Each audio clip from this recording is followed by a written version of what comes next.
আমি একটা বটবটি আলু বেগুন দিয়ে একটা রেসিপি তোমাদের সাথে শেয়ার করছি। ফার্স্টে সব দেখো সবজিগুলো আমি সব কেটে নিয়েছি। কড়াইতে আমি তেলটা গরম হওয়ার পরে সেখানে আমি মেথি কালো জিরে আমি অ্যাড করেছি। তো দেখো ওইখানে এই মশলাগুলো সব দেওয়ার পরে আমি এক এক করে সব সবজিগুলোকে আমি ছেড়ে দেবো। ফার্স্টে আমি বটবটিটা দিলাম, তারপরে আলু দেব, তারপরে বেগুন দেব, দিয়ে ওখানে নুন হলুদ সব কিছু দিয়ে আমি এই সবজিগুলোকে প্রথমে ফার্স্টে ভালো করে ভাজা ভাজা করে নেব।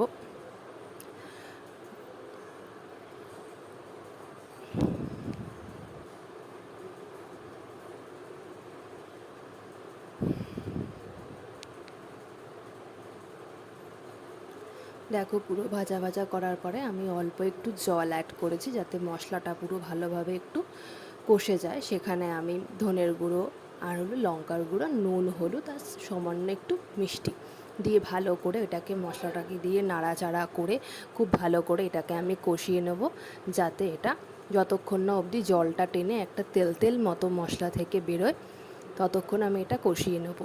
কষানোর পরে যখন এটা থেকে তেল তেল যখন মতো বেরিয়ে যাবে তখন আমি সেখানে জল অ্যাড করব। জল অ্যাড করার পরে দেখো বন্ধুরা এটা কেমন হলো তোমরা জানিও। আর ভিডিওটা ভালো লাগলে like and share and subscribe করো। দেখো আমার এটা পুরো সম্পূর্ণ রেডি।